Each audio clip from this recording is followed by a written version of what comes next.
जहां एक तरफ जापान के प्रधानमंत्री फूमियो किशिदा पार्टी छोड़ रहे हैं, चुनाव भी नहीं लड़ेंगे। जानेंगे क्या होगा फिर जापान में और इसका सीधा असर क्वाड पर कैसे पड़ने वाला है। तो वहीं दूसरी तरफ ग्लोबल साउथ की ये मीटिंग करके पीएम मोदी ने एक बार फिर को चाइना को चिढ़ा दिया है और सामने में मौजूद बांग्लादेश के पीएम मोहम्मद यूनुस भी थे। जानेंगे जियोपॉलिटिक्स में क्या कुछ चल रहा है। हमेशा की तरह जानने को मिलेगा बहुत कुछ। आइए जानते हैं इन खबरों को विस्तार से। जापान के प्रधानमंत्री फूमियो किशिदा ने पार्टी अध्यक्ष का चुनाव न लड़ने का फैसला किया है। उन्होंने बुधवार को कहा है कि वो सितंबर में होने वाले लिबरल डेमोक्रेटिक पार्टी के चीफ का चुनाव नहीं लड़ेंगे। जापान में सत्ताधारी पार्टी का अध्यक्ष ही प्रधानमंत्री चुना जाता है। किशिदा की इस घोषणा के बाद अब तय हो गया है कि देश को एक नया प्रधानमंत्री मिलेगा। जापान के पीएम फूमियो किशिदा ने कहा, एक बार जब नया नेता तय हो जाएगा तो मैं उम्मीद करता हूं कि सभी एकजुट होंगे और बेहतर टीम बनाएंगे ताकि हम ऐसी राजनीति कर पाएं जिसे जनता समझ सके। किशिदा 2021 में लिबरल डेमोक्रेटिक पार्टी के अध्यक्ष चुने गए थे। उनका 3 साल का कार्यकाल सितंबर में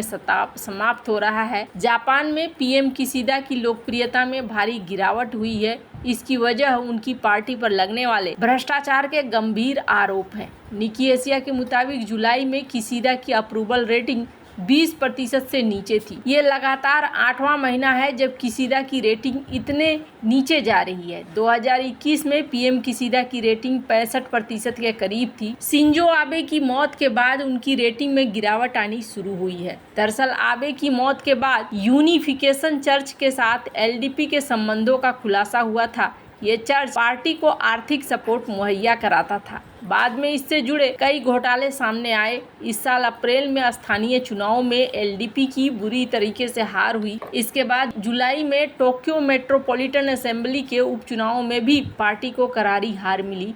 यही वजह है कि एलडीपी के अधिकांश सांसद अगले आम चुनाव से पहले नए चेहरे पर जरूरत को जोर दे रहे हैं। किशिदा की पार्टी के सांसदों पर आरोप लगा है कि उन्होंने पार्टी को मिले राजनीतिक चंदे का पैसा हड़प लिया है। उन्होंने अकाउंट हेराफेरी कर पार्टी का पैसा खुद के अकाउंट में ट्रांसफर कर लिया है। मामले का खुलासा होने के बाद पीएम किशिदा ने कई कैबिनेट मंत्रियों और अन्य लोगों को पद से हटा दिया। जापान में लिबरल डेमोक्रेटिक पार्टी का संसद के दोनों सदनों में बहुमत है। पीएम किशिदा के चुनाव न लड़ने का ऐलान करने के बाद अब एलडीपी अध्यक्ष पद का चुनाव जीतने वाला ही जापान का अगला प्रधानमंत्री बनेगा। एलडीपी के कई बड़े नेता पार्टी अध्यक्ष का चुनाव लड़ने की रेस में हैं। इसमें पार्टी महासचिव तोशिमित्सु मोटेगी और डिजिटल मंत्री तारो कोनो, आर्थिक सुरक्षा मंत्री साने तकाइची और विदेश मंत्री योको कामिकावा भी शामिल है। कहा जा रहा है अध्यक्ष पद का चुनाव जीतने वाला विजेता किशिदा की जगह पार्टी अध्यक्ष बनेगा और उसके तुरंत बाद संसदीय मतदान में उसे नए प्रधानमंत्री के रूप में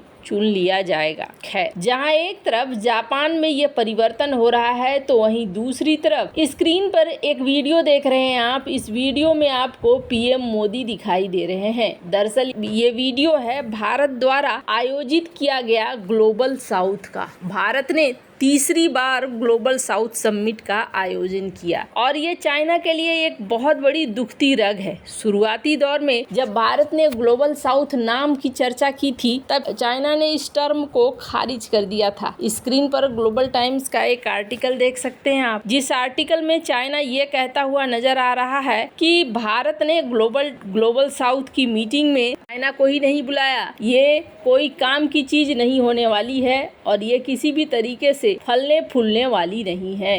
भारत ने जब पहली मीटिंग की थी तब भी चाइना को न्योता नहीं दिया गया था। चाइना को छोड़कर कितने देश आए थे? करीब 120 देश आए थे। ग्लोबल साउथ के विजन में अब हो क्या रहा है, शुरुआती दौर में तो चाइना ने इस टर्म को ही नकारना शुरू किया और इसको लेकर इन्होंने कहना शुरू कर दिया कि नहीं जी ऐसा कुछ नहीं है, इस तरीके का कोई टर्म नहीं है। फिर जब चाइना को ये समझ में आने लगा कि ग्लोबल साउथ नाम चर्चा में आ रहा है और न सिर्फ चर्चा में आ रहा है बल्कि भारत इसे लीड करने की तरफ बढ़ भी रहा है। अब ग्लोबल साउथ में कौन कौन से देश आते हैं, कितने सारे देश आते हैं, इसका अंदाजा आप ऐसे लगाइए। ग्लोबल साउथ को कुछ इस तरीके से बांटा गया है यहाँ आप देख सकते हैं Bahamas, Haiti, Cuba, Dominican Republic, Jamaica, Antigua, Dominica, संत लूसिया, ये जितने हैं आप देख सकते हैं ये अफ्रीका और लैटिन अमेरिका के देश। इसके अलावे और भी कई छोटे बड़े देश हैं। साउथ चाइना सी के भी बहुत सारे देश हैं। हिंद महासागर क्षेत्र के भी बहुत सारे देश हैं। मालदीव वगैरह भी है। अजरबैजान, कजाकिस्तान, ये सारे देश हैं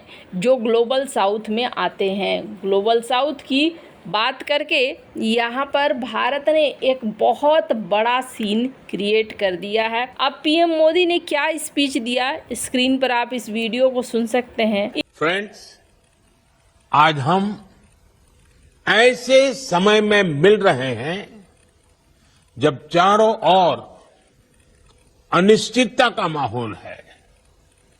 दुनिया अभी तक कोविड के प्रभाव से पूरी तरह बाहर नहीं निकल पाई है। दूसरी ओर युद्ध की स्थिति ने हमारी विकास यात्रा के लिए चुनौतियां ग्लोबल साउथ को लेकर भारतीय पीएम ने बहुत सारे देश यहाँ इकट्ठा हुए थे, जिसमें बांग्लादेश के अंतरिम पीएम भी यहाँ शामिल हुए थे। यहाँ पर भारत ने कहा कि इस वक्त ग्लोबल साउथ में महामारी काल के बाद भी चीज़ें ठीक नहीं हुई है। अभी भी बहुत सारे चैलेंज हैं, फूड के, एनर्जी के, सिक्योरिटी के, ये सारी चीज़ें इन देशों में चल रही है और इसे निपटाने के लिए हमें एकजुट होकर मिलकर काम करना होगा। वैसे आपको बता दूं, चाइना पीछे कहाँ रहने वाला है। चाइना को ग्लोबल साउथ की ये मीटिंग अच्छी बिल्कुल नहीं लगती है और इसको लेकर चाइना ने एक फोरम भी बनाया, इंडो पैसिफिक फोरम।